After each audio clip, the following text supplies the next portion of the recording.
Why are you guys supporting this? Well, it's very simple. The drug prices are exorbitant and out of control. And this would very simply lower drug prices for 4 million Ohioans, including 164,000 children, by ensuring that Ohio pays no more for any drug or any medicine than the VA currently pays for that same drug or medicine. And this is a question they ask, where did you come up with that figure on the amount that's going to be saved and the amount of people covered? We looked at data with the Department of Health, Medicaid, Bureau of Workers' Comp, and the state pension systems and other state agencies. Is it just leaving out, did you come up with that figure just because it's leaving out the amount of people that are on Medicare and Medicaid? No, that includes people on Medicare and Medicaid. Okay, because what he was saying is that, first of all, Medicare and Medicaid are already getting a 24%, I think, or 20-something% savings per law, and that 2/3 of the state are already covered by that, so it's not going to help that many people. Again, you know, they're running a campaign of deception, and those figures just are not accurate. We stand by the 4 million people, which is 1 in 3 Ohioans, and 164,000 children. But not to mention, Danielle, that all Ohioans who pay taxes will see a savings of $400 million a year when we stop these drug companies from charging these exorbitant prices. So the figures that you came up with are strictly based on how many people are covered by the Bureau of Workers' Comp, how many people are covered by Medicare, Medicaid? Yes, yeah, right. Okay.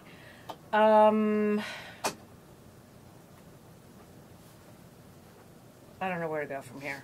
Bear with me. Here are some points that he brought up. Obviously, Michael and the AIDS Foundation, saying that it became a billion-dollar organization because while he negotiated lower prices, he charged higher prices for Medicare, Medicaid, and kept the savings for his company, and that's how they became so successful. So what you're telling me is the spokesman for the greedy drug companies is attacking an international humanitarian who has lowered prices for AIDS victims all over the world. Again, they're running a campaign of deception and lies. He's saying that this particular proposal will not even lower prices for AIDS and HIV victims. Excuse me. It will not lower the price for AIDS or HIV patients. Again, if the VA is paying less for that medicine than Ohio is currently paying, then it will lower prices. If the VA is paying $1 for a pill that we're paying $10 for in Ohio, then we'll pay $1 for that pill once voters support this in November. They're also saying that the VA negotiates additional rebates and discounts, and that there's no language in the proposal that addresses those savings and discounts. Well, they're raising all of these like false scare tactics, you know. But the fact is they're going to spend $50 to $60 million here, and it runs counter to common sense that they keep saying this won't do anything. So then why are they so afraid of it? They're worried about this because it will work. It will lower drug prices for 4 million Ohioans, and including 164,000 children. And here's a good question that he brought up. You know, they've come out with an analysis of why it's wrong. Now, granted, that study was funded by Pharma. We know that. So it's not objective. But they have come out with analysis of what's wrong. Your side hasn't come out with any analysis, any proposals by state legislators of why this is a good plan and why it will work. Well, it's still very early. It's only June. We're talking about a November vote, and you will see such an analysis by our side before the end of the campaign. Why was there one done in California? And if there was, why isn't that just translating to here? I mean, why wait? We're in June. I know you say it's early, but it's June. I don't know about if there were any studies done in other states. I know we're looking at how this is going to impact Ohio. We'll come out with a study of our own. Okay, and why was that not done prior to the proposal? Wouldn't that make sense? That you'd say, hey, let's look at this. Is this going to work? Then let's propose it for a law. Well, again, what we want to do is we want to be transparent, open, and accountable to Ohio voters. What they did was they went and they paid a bunch of people with pharma money, with drug company money, to issue a report that just, agrees with what the drug companies want to said in this campaign. Just say that whole thing again. Okay, let me try again. So they've come out with an analysis. Your side hasn't come out with anything yet. Right. We want to be open, accountable, and transparent in our campaign, and when our report comes out, it'll be something that you can go take to the bank. But I will tell you that their report was paid for by the drug companies, so it's going to say what the drug companies wants it to say. Okay. But again, wouldn't you think that prior to putting something on the ballot that you would have some sort of basis for why you believe this? We have done an analysis. I think we're talking about two different things here, Danielle. In one case, you're asking us, do we know the impact of what this will do? And we absolutely know that. We know that it's going to save, and I don't want to be redundant because you've asked me not to be, but we know what it's going to do. Now the question is, are we going to show an analysis of that? We absolutely can do that, but we know the impact of this. We know what the impact was going to be in California. We know what the impact will be here. Right, but the voters need to know, and if one side comes out with an analysis and the other side says, well, just trust us. Well, I don't think that the voters are. I think that the voters understand that drug prices are too high. Sure. I think the voters understand that there is a test case for this, and that's the VA. Because one of the things they're saying is this is not workable, but it's absolutely workable. It works every day with the VA. The VA is required. These drug companies are required by law to sit down and negotiate lower drug prices with the VA. That's all we're asking to do here in Ohio is sit down, negotiate these drug prices, lower them, make sure they're not out of control. And what they're saying is if in fact they are forced to do that, that is going to negatively impact the people who are with private insurance, and it may have a backlash in the sense that the VA gets some lower prices because of separate negotiations they do, and that the drug companies will, if they're going to take a hit here, they're going to make it up somewhere else. Yeah, they really are like the campaign of, this can't happen, this can't be done. And we believe absolutely that this will work. Every time that we say something, they come up with a reason why it won't work. We believe this is very simple.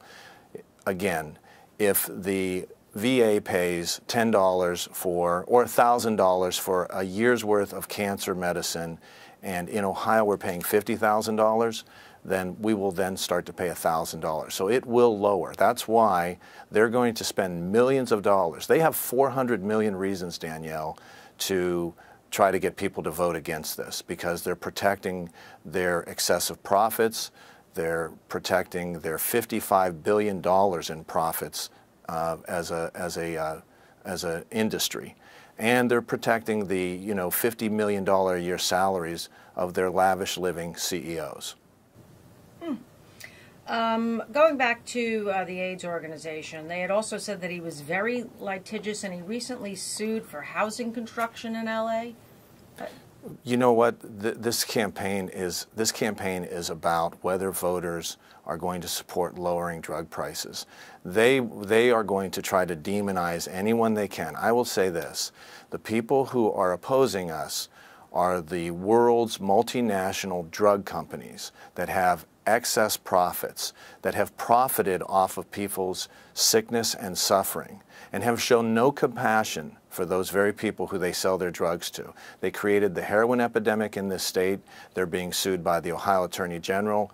They're being sued by Mayor Nan Whaley of Dayton and possibly other mayors around the state because they have continuously lied to the public. They lied about whether opioids were addictive or not, and they're lying about this campaign. We're going to be having a conversation with Ohio voters and letting them know that this will lower their drug prices and it will save them $400 million a year in tax dollars. Well, there's the soundbite, girls. He also said to me every paper in California was against this initiative. There's also 200,000 people in Ohio who signed the petition to put this on the ballot. So, you know, we're very happy to have 200,000 people who say people should vote on this, and we're going to let them vote in November and decide. Why were all those papers against it, do you think? I think, you know, I think that when you spend $110 million, that's a lot of money, and that's a lot of persuasion. I can't speak for why somebody was for or against this, but I will say that we believe that Ohio voters will support it in November. Okay. You say $110 million, but that kind of suggests that, and I don't take it personally, but that the media there, you know, is not too bright. I'm a former member of the media, and I have tremendous respect for the Fourth Estate. There you go. Okay. Another part that... And I do. I mean, I'm 23 years a reporter. Another point that he brought up was that something unusual in this is that the state will pay the attorney fees for defending this if it becomes a law. Again, just another scare tactic. Here, this is very simple, Danielle. So when we win, the drug companies have 400 million reasons at that point to sue. Mm-hmm. And we want the state to make sure they go in and fight in court when these drug companies sue. If they don't, then we want to have the ability to go in and sue and make sure that this is enforced. And that's all that does. It ensures, let me say this simpler, that portion of it ensures that the state does not walk away from the drug companies suing to stop this. But wouldn't it be incumbent upon the people, well, that's not true, it wouldn't be. It wouldn't be incumbent upon the people that are proposing this, that the people who are behind it pay the cost for pushing it through?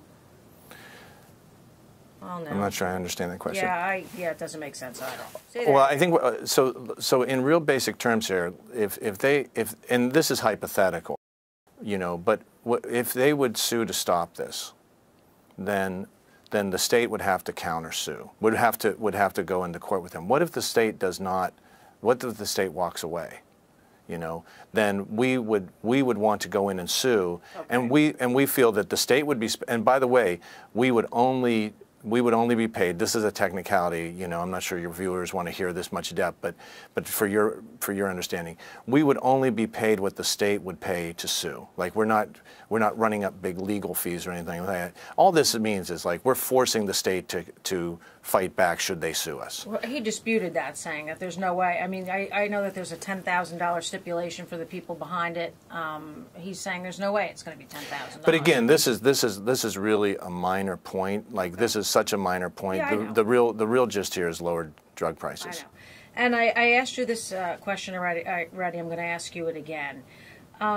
Should I change my answer? Is that what you're suggesting? I'm just trying to get my brain around it. If the law says you can't pay more for the VA and you can't negotiate, the state has to negotiate some other way to get a savings on that particular drug. How are they going to do that if the drug manufacturers is not going to give them that price on a particular drug? Would you ask me that again? I'm not sure I understand that question. Okay. If the drug manufacturers say, well, we're not going to give you the same VA price on that drug, the state's going to have to find some other way to get that drug or to make up the savings. How are they going to do that? So again, the deceptive campaign they're running continues to shift. Every time we give a common sense answer to their protests, then they change the problem. So what they're trying to say is, or let me counter that with a question of its own. Are they really saying that they're going to raise drug prices for veterans? Are they really saying that they're not going, that there will be drug companies that will not sell their drugs here in Ohio because of a yes vote? Well, they're completely wrong. This occurs in countries all over the world. The United States is one of the only countries that doesn't negotiate lower drug prices with drug companies. So in those other countries, Danielle, these drugs are readily available. You can't tell me that the free market giants of the universe, the greedy drug companies, are not going to sell drugs to people. They're making profits off the drugs they're selling to veterans right now, and they will make profits off of Ohioans. They'll just make less profit because we're going to pay lower prices. Last question. He's bringing up a point, which is that pharmacists will get whacked because they don't get the discounted prices. Retail stores don't get the discounted prices.